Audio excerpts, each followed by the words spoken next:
नमस्कार दोस्तों। देखिए, बात करें हम तो अभी तक हम जो अध्ययन कर लिया है वो कर लिया है अरावली पर्वतमाला के कुछ बिंदुओं पर। बात करें अब आगे तो अरावली पर्वतमाला में जो अभी हमारा हिस्सा बचा हुआ है वो बचा हुआ है, एक तो प्रमुख जिलों में स्थित पहाड़ियां बची हुई हैं और दूसरा इसका भाग है वो बचा हुआ है प्रमुख पठार। तो अभी हम जो चर्चा करते हैं वो करते हैं प्रमुख पहाड़ियों पर। तो देखिए, प्रमुख जो जिलों में पहाड़ियां स्थित हैं वो एक एक जिले को लेंगे और उनकी पहाड़ियों के बारे में हम एक विस्तार से अध्ययन करेंगे। देखिए, सबसे पहले बात करें हम तो वो लेते हैं उदयपुर जिले की पहाड़ियां। उदयपुर जिले की पहाड़ियां,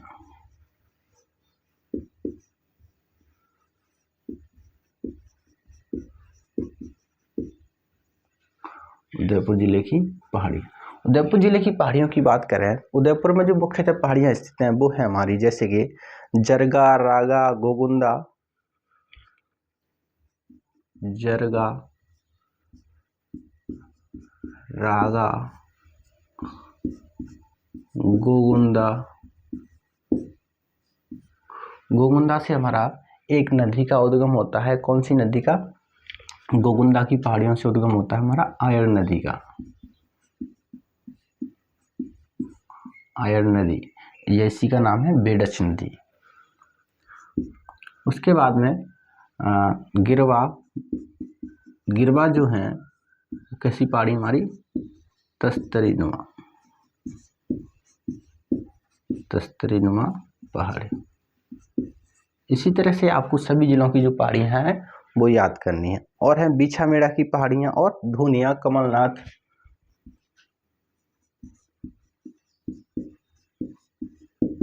बीछामेड़ा की पहाड़ियां,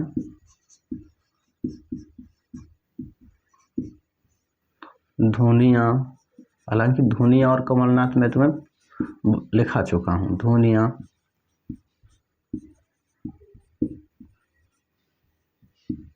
कमलनाथ। तो आज जो पहाड़ियां हैं वो किसकी है? हमारी उदयपुर जिले की हैं। ठीक है ना? ठीक है। अब बात करते हैं राजसमंद जिले की। राजसमंद जिले की, हाँ, इसमें एक विशेषता लिख लो। बीछामेड़ा की पहाड़ियों से सोम नदी का उद्गम होता है। किसका? सोम नदी का उद्गम। यहां से आयर नदी का उद्गम।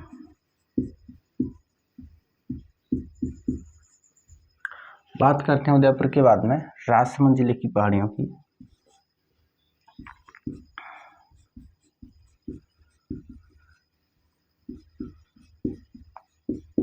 राजसमंद जिले की पहाड़ियां,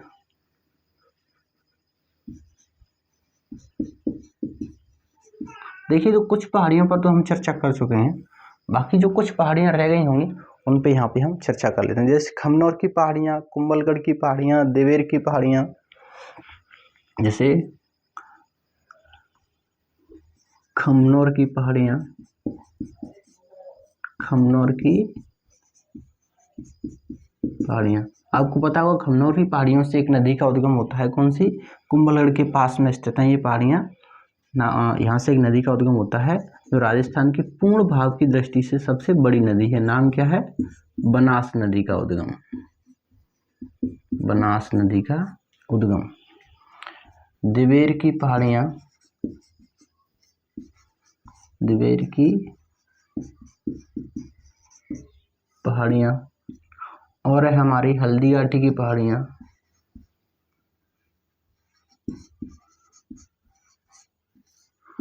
हल्दीघाटी की पहाड़ियां। ठीक है। ये जो पहाड़ियां हैं मुख्यतः कहाँ पर स्थित है? हमारी राजसमंद जिले में स्थित हैं। एक पहाड़ी और लिखना चाहो तो लिख लो, बिजराल की पहाड़ी।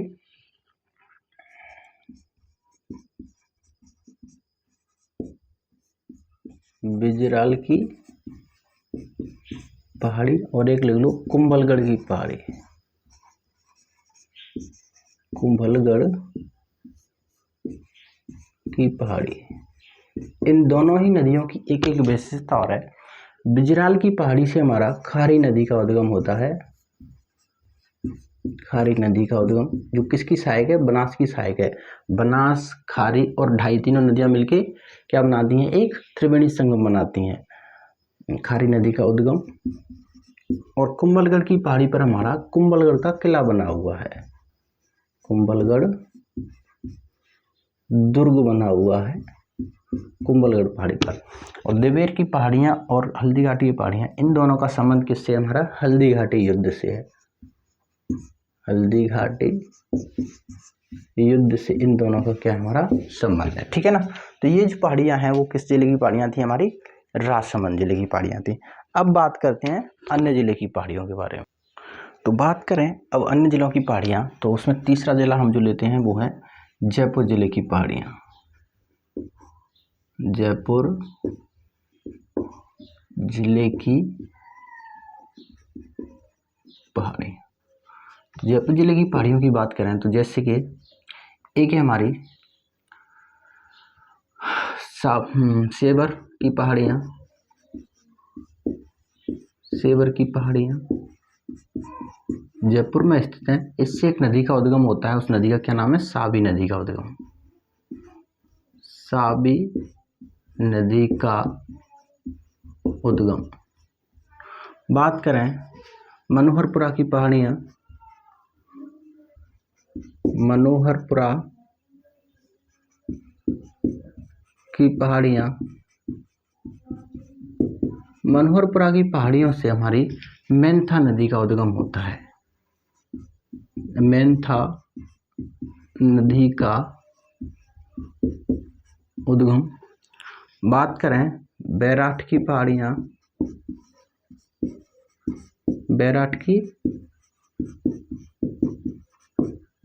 की पहाड़ियाँ, यहाँ से हमारी बाणगंगा नदी का उद्गम होता है, बाणगंगा नदी का उद्गम, नदी का उद्गम। और भी प्रमुख पहाड़ियाँ स्थित हैं जैसे खो की पहाड़ियाँ, खो की पहाड़ियाँ, भैराच की पहाड़ियाँ, भैराच की पहाड़ियाँ। और हैं जैसे नाहरगढ़ की पहाड़ी, जयगढ़ की पहाड़ी, झालाना की पहाड़ियाँ, झालाना की पहाड़ियाँ, नाहरगढ़ की पहाड़ी, नाहरगढ़ की पहाड़ी। इस पहाड़ी पर हमारा दुर्ग बना हुआ है, कौन सा? नाहरगढ़ दुर्ग बना हुआ है, नाहरगढ़ दुर्ग। नाहरगढ़ की पहाड़ी पर नाहरगढ़ दुर्ग बना हुआ है। और एक है हमारी जयगढ़ की पहाड़ी, इस पर हमारा, जिससे चिल्हे का टीला भी बोलते हैं ना, चिल्हे का टीला, इस पे जयगढ़ दुर्ग बना हुआ है, इस पे जयगढ़ का दुर्ग बना हुआ है, ठीक है ना। तो ये जो हमारी प्रमुख पहाड़ियाँ थी वो किस जिले की पहाड़ियाँ थी? जयपुर जिले की पहाड़ियाँ थी। अब बात करते हैं हम अजमेर जिले की पहाड़ियों के बारे में। अजमेर जिले की पहाड़ियाँ, तो 4th नंबर लिख लीजिए,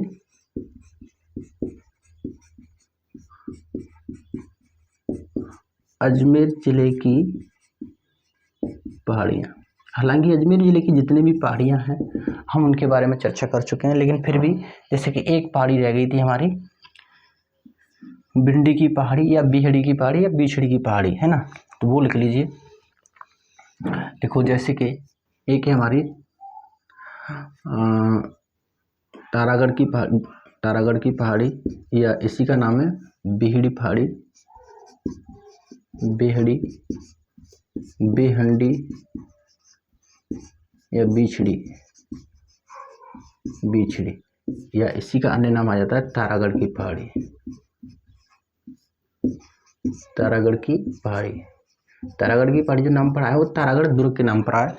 यहाँ पर एक दुर्ग स्थित है हमारा, कौन सा? तारागढ़ दुर्ग बना हुआ है, तारागढ़ दुर्ग इस पहाड़ी के ऊपर बना हुआ है। और कौन सी हमारी? टॉडगढ़ की पहाड़ी, टॉडगढ़ की पहाड़ी। एक याद रखना मेरवाड़ा की पहाड़ियाँ, मेरबाड़ा की पहाड़ियाँ, मेरबाड़ा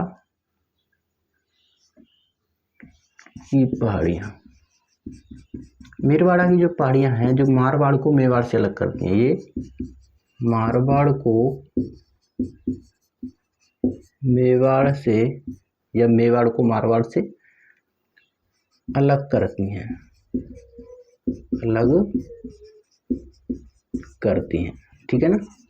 ये कौन सी थी हमारी मेरवाड़ा की पहाड़ियाँ। और है जैसे गोरमजी मोराई जी, ये जो पहाड़ियाँ हैं वो मैं तुम्हें लिखा चुका हूँ। हाँ, एक नदी का उद्गम होता है वो लिख लो, नाग पहाड़ी,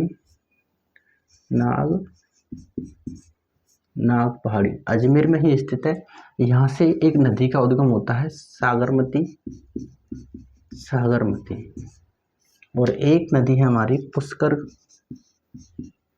पुष्कर घाटी, यहाँ से नदी का उद्गम होता है सरस्वती।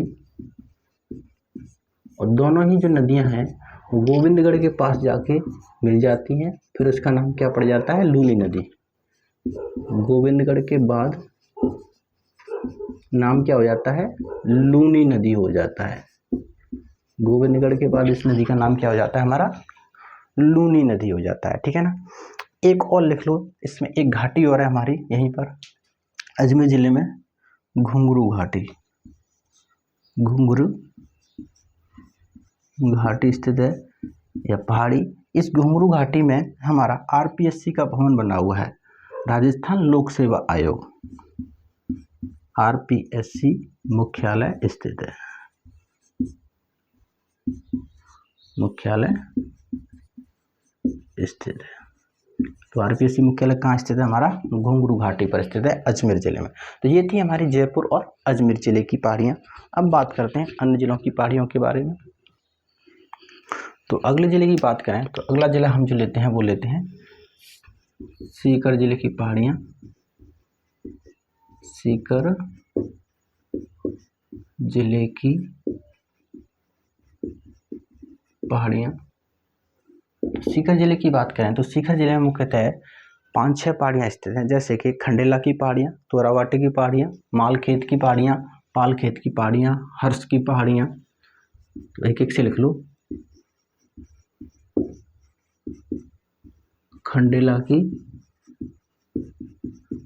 पहाड़ियाँ, तोरावाटी की पहाड़ियाँ, तोरावाटी की पहाड़ियाँ, मालखेत की पहाड़ियाँ,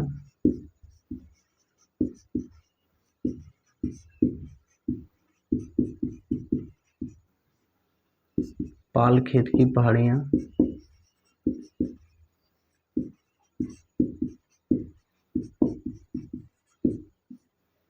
हर्ष की पहाड़ियाँ,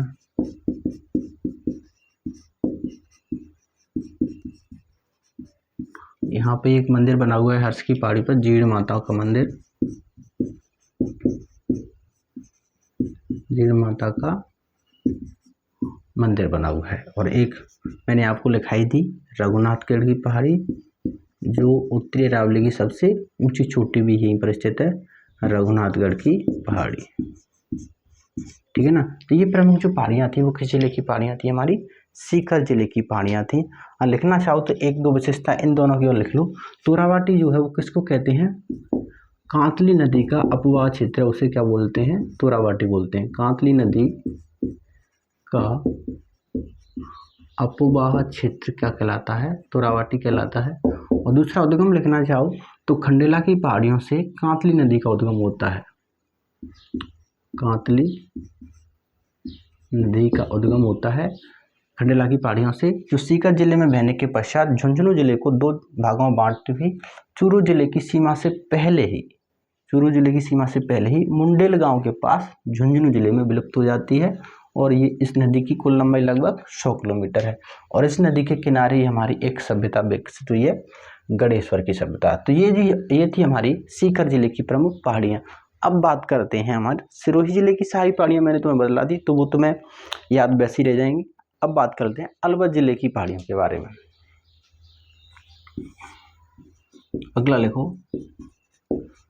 अलवर जिले की पहाड़ियाँ। देखिए, अलवर जिले की पहाड़ियों के बारे में बात करें तो इसकी जो कुछ पहाड़ियाँ हैं वो तो मैंने तुम्हें बतला दी हैं, जैसे बालागढ़ वगैरह बता दिए, लेकिन कुछ भी पहाड़ियाँ रह गई हैं तो वो तुम लिख लो, जैसे कि हर्षनाथ की पहाड़ी, उदयनाथ की पहाड़ी, भैराज, सरिस्का, भानगढ़, बिलाली, लाड़गढ़, इनमें से कुछ मैंने लिखा दिए हैं, फिर भी आप लिखना चाहो तो लिख लो। हर्षनाथ की पहाड़ी,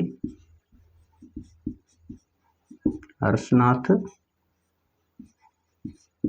की पहाड़ी, भैराज, बिलाली, उदयनाथ की पहाड़ी, हर्षनाथ की पहाड़ी, उदयनाथ की पहाड़ी, बिलाली, और लिखना चाहो तो सरिस्का मैंने तुम्हें शायद लिखा दी, सरिस्का, भानगढ़ में तुम्हें बालागढ़ ये सभी लिखा चुका हूँ, लेकिन इनकी विशेषता है तो लिख लो सरिस्का, सरिस्का की पहाड़ी, भानगढ़ की पहाड़ी और बालागढ़ की पहाड़ी, भानगढ़ और बालागढ़ की पहाड़ी, ठीक है ना। तो ये थी हमारी किसकी पहाड़ियाँ, अलवर जिले की पहाड़ियाँ। बात कर लेते हैं इनकी विशेषताओं के बारे में। तो हर्षनाथ की पहाड़ी से गुरु गोरखनाथ का मंदिर जो है वो बना हुआ है। उदयनाथ की पहाड़ी से रूपारेल नदी का उद्गम होता है। उदयनाथ की पहाड़ी से एक नदी का उद्गम होता है, ये मुख्य विशेषता है, रूपारेल नदी, रूपारेल नदी का उद्गम होता है। और हर्षनाथ की पहाड़ी पर गुरु गोरखनाथ का मंदिर बना हुआ है। किसका, गुरु गोरखनाथ का मंदिर बना हुआ है, गोरखनाथ का मंदिर बना हुआ है। और दो विशेषताएं इनकी, एक विशेषता इनकी भी हैं, जैसे कि सरिस्का की पहाड़ी के चारों ओर क्या स्थित है, हमारा सरिस्का वन्यजीव अभयारण्य स्थित है, सरिस्का वन्यजीव अभयारण्य स्थित है। भानगढ़ की पहाड़ी पर भानगढ़ का किला बना है, जिसे भूतिया दुर्ग भी कहते हैं, भानगढ़ का किला बना हुआ है। बालागढ़ की पहाड़ी पर बालागढ़ का किला बना हुआ है, बालागढ़ दुर्ग बना हुआ है, बालागढ़ दुर्ग बना हुआ है। तो ये थी हमारी अलवर जिले की पहाड़ियाँ और उन पहाड़ियों की कुछ विशेषताएं। अब बात करते हैं अन्य जिलों की पहाड़ियों के बारे में। अब बात करते हैं हम जालौर जिले की पहाड़ियों के बारे में। जालौर जिले की पहाड़ियाँ, ठीक है ना। जालौर जिले की बात करें तो कुछ पहाड़ियों के बारे में तो हम चर्चा कर चुके हैं, कुछ पहाड़ियाँ जो रह गई उनके बारे में बात कर लो। जैसे कि जसवंतपुरा की पहाड़ियाँ कहाँ स्थित हैं, जालौर में, जसवंतपुरा की पहाड़ियाँ, जसवंतपुरा की पहाड़ियाँ जालौर में स्थित हैं। और एक हमारा जो है वो रह गया है तुम्हारा इसराना भाकर और रोजा भाकर, मैं तुम्हें करवा चुका हूँ। एक पर्वत रह गया है, वो रह गया हमारा सुंडा पर्वत, सुंडा पर्वत, ये कहाँ पर स्थित है, भीनमाल जालौर में है, सुंडा पर्वत भीनमाल जालौर में है। इस पर्वत पर एक मंदिर बना हुआ है, जहाँ पर राजस्थान का प्रथम रोपवे स्थापित किया गया है। सुंडा माता का मंदिर बना हुआ है, सुंडा माता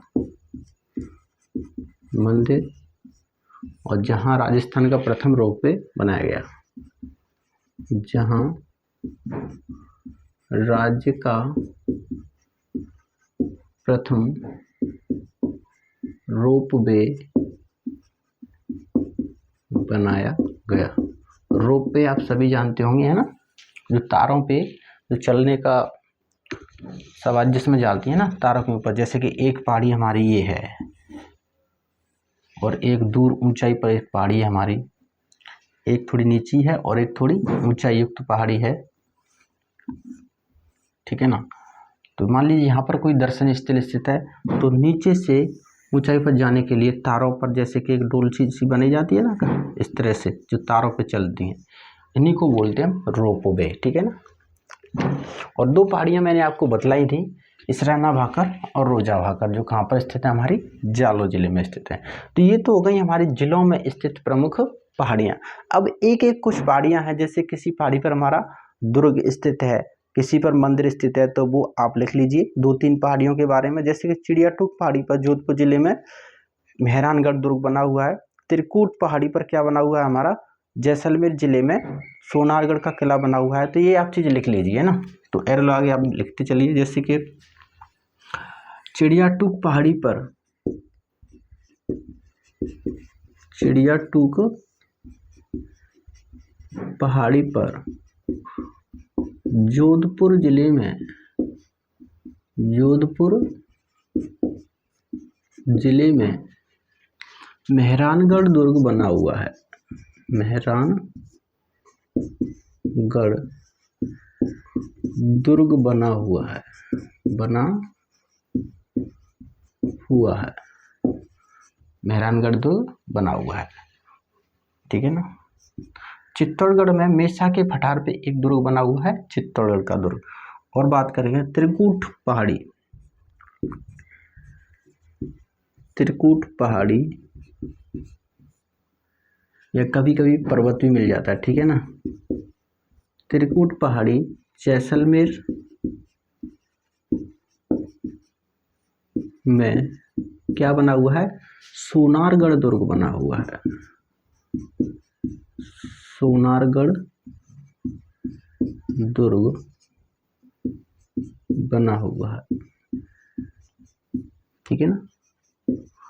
एक जैसे कि रह गया त्रिकूट, एक तो त्रिकूट पहाड़ी, एक त्रिकूट पर्वत के नाम से भी आता है, त्रिकूट पर्वत। ये करौली में, करौली से लगभग 30 किलोमीटर दूर कैला देवी में, करौली में कैला देवी माता का मंदिर बना हुआ है, कैला देवी का मंदिर बना हुआ है, बना हुआ है। एक लिख लो, मेसा पहाड़ी पर, मेसा पहाड़ी या पठार आ जाता है कभी कभी, चित्तौड़गढ़ में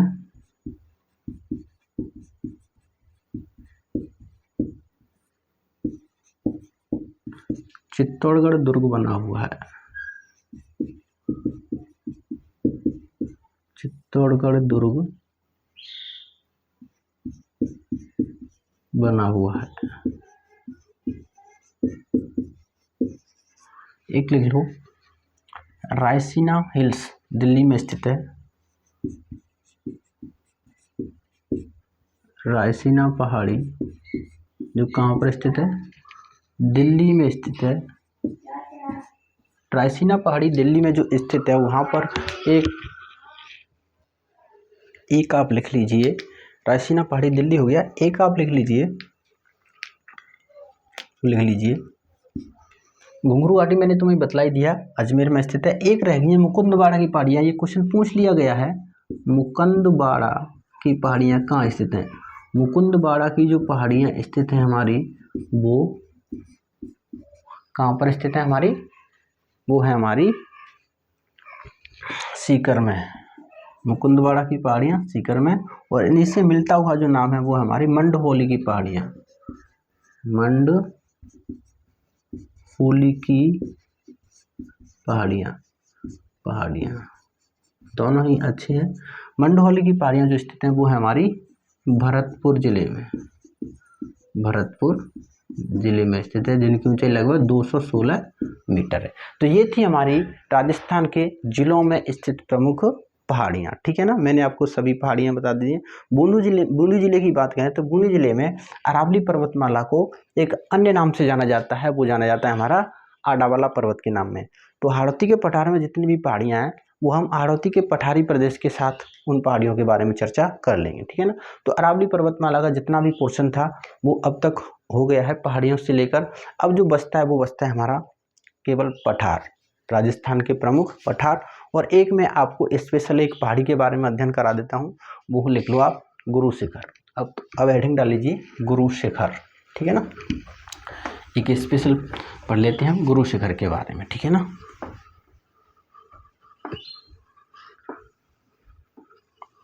हेडिंग डाल लीजिए गुरु शिखर।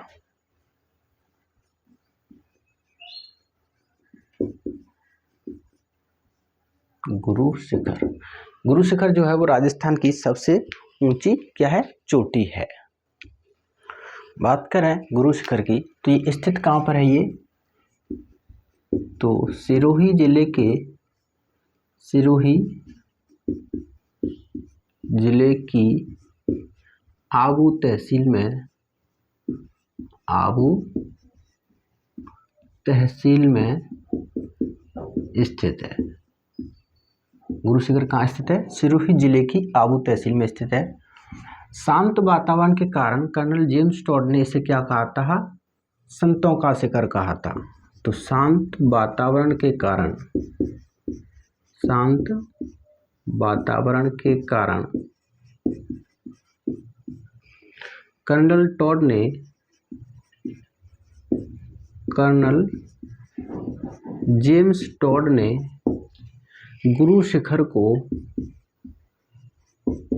गुरु शिखर को संतों का शिखर कहा था। गुरु शिखर को संतों का शिखर कहा था। किस कारण से कहा था, शांत वातावरण के कारण, ठीक है ना। गुरु शिखर की ऊंचाई की बात करें तो वो मैंने तुम्हें बतला दी है, 1722 या 1727 मीटर आ सकती है। ऊंचाई यहाँ लिख लेना चाहो तो लिख लो।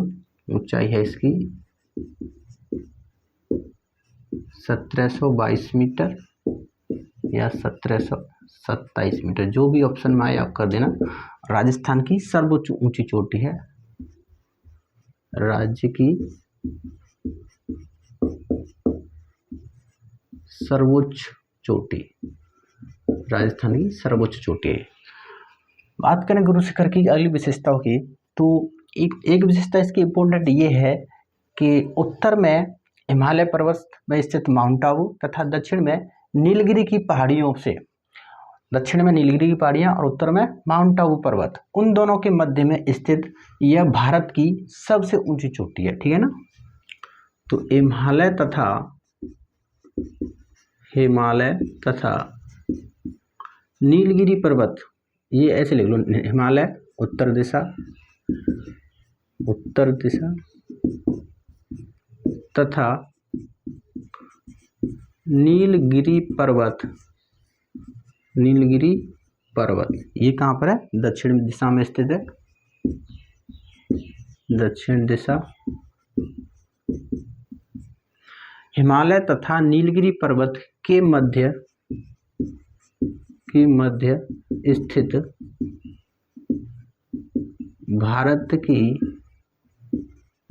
भारत की सर्वोच्च चोटी है, भारत की सर्वोच्च चोटी, ठीक है ना। तो हिमालय तथा नीलगिरी के मध्य में स्थित भारत की सर्वोच्च चोटी है। बात करें अगली विशेषता की तो ये जो गुरु शिखर है वो किसका भाग है, हमारा आबू पर्वत का ही भाग है। गुरु शिखर की चोटी, गुरु शिखर की चोटी आबू पर्वत का ही भाग है, आबू पर्वत का ही भाग है।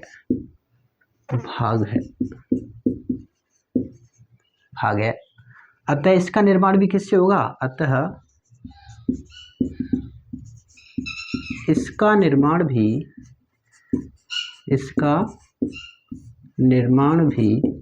किससे हुआ है हमारी, इसका निर्माण भी, मैं पेन चेंज कर लेता हूँ 1 मिनट।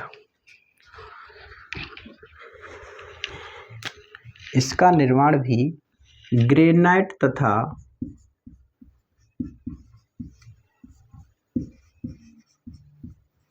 निष्ठ चट्टानों से हुआ है, ग्रेनाइट तथा निष्ठ चट्टानों से हुआ है, ठीक है ना। हमारा आबू पर्वत का भी निर्माण किससे हुआ था? ग्रेनाइट तथा निष्ठ चट्टानों से हुआ था, जिससे किसकी संज्ञा दी गई थी? इनसेलबर्ग की संज्ञा दी गई थी। इनसेलबर्ग का अर्थ क्या था? कभी विघटित नहीं होने वाला। क्योंकि ये विघटित क्यों नहीं होगा? क्योंकि ये ग्रेनाइट तथा निष्ठ चट्टानों से बना हुआ है, जो कि बहुत ही मजबूत चट्टानें होती हैं, ठीक है ना। तो गुरु शिखर का भी निर्माण किससे हुआ है? ग्रेनाइट तथा निष्ठ चट्टानों से हुआ है। बात करें अगली इस पर स्थित दर्शनीय स्थलों के बारे में, तो यहाँ पर एक तो बना हुआ है, इसी में लिख लो प्रमुख दर्शनीय स्थल। प्रमुख दर्शनीय स्थल। तो गुरु शिखर पर स्थित प्रमुख दर्शनीय स्थलों के बारे में बात करें तो वो आप लिख लीजिए, मैं इंक डाल लेता हूँ। बात करें प्रमुख दर्शनीय स्थलों के बारे में, तो गुरु शिखर के आसपास जो प्रमुख दर्शनीय स्थल स्थित हैं वो हैं, देखिए जैसे एक तो लिखो अर्बुदा देवी का मंदिर। अर्बुदा देवी का मंदिर, अर्बुदा देवी का मंदिर बना हुआ है। और एक बना हुआ है दत्तात्रेय का मंदिर। दत्तात्रेय का मंदिर,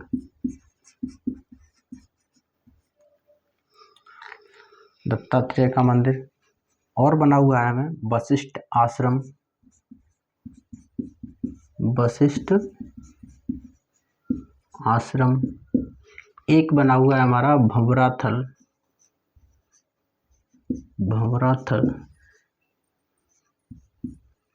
भंवराथल। और स्थित हैं जैसे कि toad rock, nun rock, horn rock, कुछ पहाड़ियाँ ये टॉड रॉक का मतलब होता है मेढक के समान पहाड़ी है। ये पहाड़ी किसके समान है?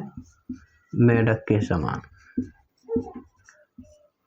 Tod rock. एक पहाड़ी स्थित है नन रॉक। ये है घूंघट किए महिला के समान। घूंघट किए महिला के समान पहाड़ी है, उसे बोलते हैं नन रॉक। नन हिंदी को इंग्लिश में जो नन है उसका अर्थ होता है घूंघट। घूंघट किए महिला के समान। टॉड रॉक, नन रॉक और हॉर्न रॉक।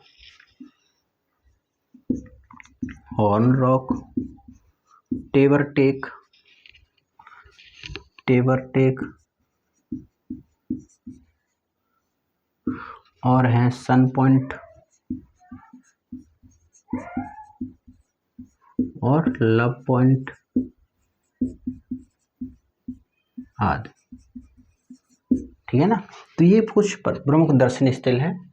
कहाँ पर स्थित हैं? गुरु शिखर माउंट आबू पर स्थित हैं। तो ये थी हमारी राजस्थान की प्रमुख पहाड़ियाँ। अब हमारा एक पोर्शन रह गया है, वो रह गया है प्रमुख पठार। तो चलिए बात करते हैं प्रमुख पठारों के बारे में। तो अब हेडिंग डाल लीजिए अरावली पर्वतमाला में स्थित प्रमुख पठार। तो अरावली पर्वतमाला में स्थित प्रमुख पठारों की बात करें तो उसमें सबसे पहले जो पठार आता है वो आता है उड़िया का पठार। उड़िया का पठार। तो लिखिए सिरोही जिले में स्थित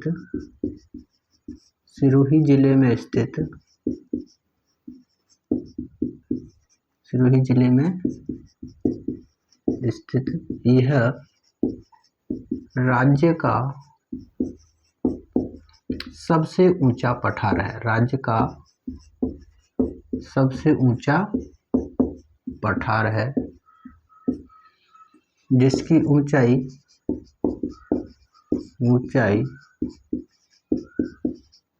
लगभग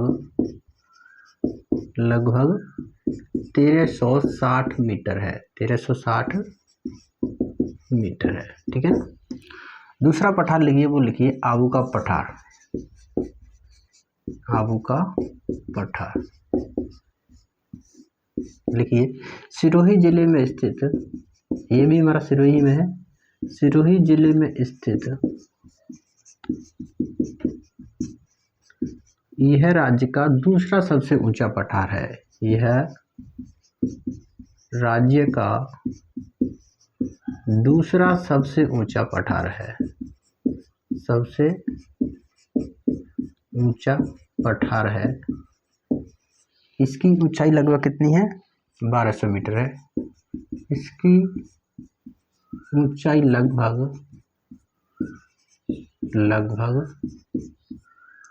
1200 मीटर है।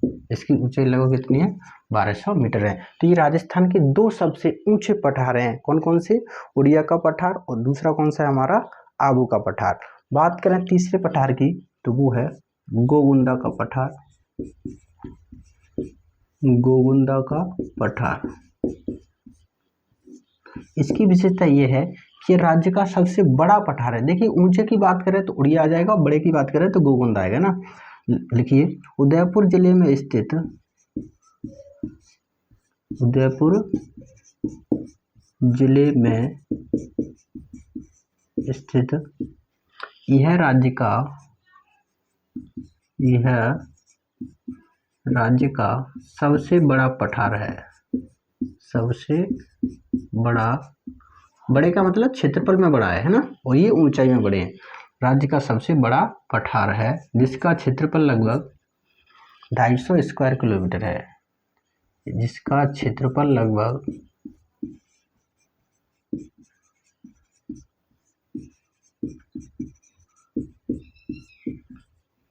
250 स्क्वायर किलोमीटर है। सबसे बड़ा है तो क्षेत्रफल ज्ञात करेंगे, और क्षेत्रफल हमेशा किस में होता है? स्क्वायर किलोमीटर में होता है। बात करें अगले पठार की तो उदयपुर जिले में स्थित है हमारा कौन सा पठार? वो है हमारा लसाड़िया का पठार। लसाड़िया का पठार। अब केवल इनका विस्तार आपको लिखना है। तो लसाड़िया का पठार जो कहां से कहां तक है? उदयपुर से लेकर राजसमंद तक। उदयपुर से लेकर राजसमंद तक। उदयपुर से लेकर राजसमंद तक एक पठार विस्तृत है और इसका नाम क्या है? हमारा लसाड़िया का पठार। इसकी विशेषता ये है कि ये कैसा है? कटा फटा है। कटा फटा पठार है। कटा फटा पठार है पठार। और विशेषता क्या है? यह राज्य का दूसरा सबसे बड़ा पठार है। यह राज्य का दूसरा सबसे बड़ा पठार है। दूसरा सबसे बड़ा पठार है। ठीक है ना। तो ये दो सबसे ऊंचे पठार हो गए और ये दो सबसे बड़े पठार हो गए। बात करते हैं अब अगले पठारों के बारे में। बात करें अगले पठारों की तो उसमें आप डाल लीजिए, अगला पठार है देशहरों का मैदान। देशहरों का मैदान। बात करें देशहरों के मैदान की तो ये स्थित है हमारा उदयपुर जिले में। उदयपुर जिले में जरगा तथा रागा, जरगा तथा रागा पहाड़ियों के मध्य का हरा भरा मैदानी क्षेत्र। हरा भरा मैदानी क्षेत्र। हरा भरा मैदानी क्षेत्र वो किस नाम से जाना जाता है? देशहरों के मैदान से जाना जाता है। बात करें अगले पठार की तो वो लिख लीजिए आप, गोगुंडा का पठार लिख लीजिए आप। गोगुंडा का पठार मैंने करा दिया तुम्हें, तो अगला लिख लीजिए आप भोराट का पठार। भोराट का पठार। भोराट का पठार। बात करें भोराट के पठार की तो ये स्थित है उदयपुर में गोगुंडा से लेकर, उदयपुर में गोगुंडा से लेकर कुंभलगढ़ राजसमंद तक फैले हुए पठारी क्षेत्र को कुंभलगढ़, ये कहाँ पर है? राजसमंद। कुंभलगढ़ राजसमंद तक फैले हुए पठारी भाग को, फैले हुए पठारी भाग को भोराट का पठार कहते हैं। भोराट का पठार कहते हैं। भोराट का पठार कहते हैं। तो भोराट का पठार कहाँ पर स्थित है? हमारा उदयपुर में गोगुंदा से लेकर कुंभलगढ़ राजसमंद तक फैला हुआ है। बात अगली पठार की बात करें तो वो लिख लीजिए आप, पीडमांट का मैदान। पीडमांट का मैदान। बात करें पीडमांट के मैदान की तो ये हमारा राजसमंद जिले की देवगढ़ तहसील में स्थित है। राजसमंद जिले की देवगढ़ तहसील में, राजसमंद जिले की देवगढ़ तहसील में स्थित। कहाँ पर स्थित है ये? राजसमंद जिले की किस तहसील में? देवगढ़ तहसील में स्थित है। अगली बात करें ऊपर माल का पठार। ऊपर माल का पठार तो बिजौलिया भैंसरोडगढ़ से लेकर चित्तौड़गढ़ तक फैले हुए जो पठारी भाग है उसको किस नाम से जाना जाता है? ऊपर माल के पठार के नाम से जाना जाता है। तो लिख लीजिए, बिजौलिया भैंसरोडगढ़ से, बिजौलिया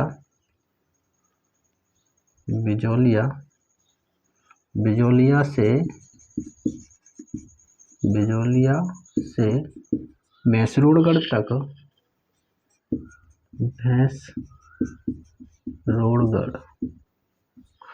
बिजौलिया से लेकर भैंसरोडगढ़ तक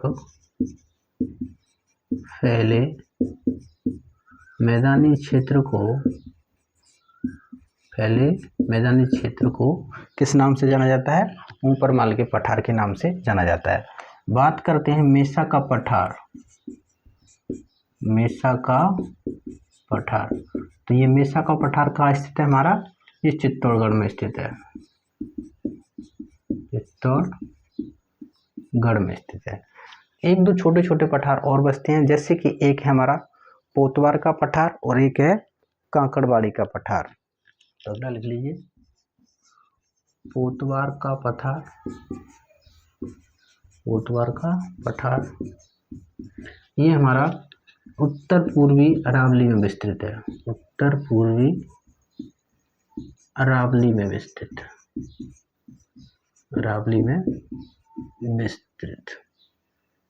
अरावली में फैला हुआ है। उत्तर पूर्वी अरावली में फैला हुआ है। एक लास्ट तो लिख लीजिए, वो है हमारा क्रास का भी नाम आता है इसका, और एक नाम आता है कांकड़बाड़ी का पठार। ये कहाँ पर स्थित है? ये स्थित है हमारा सरिस्का अलवर में।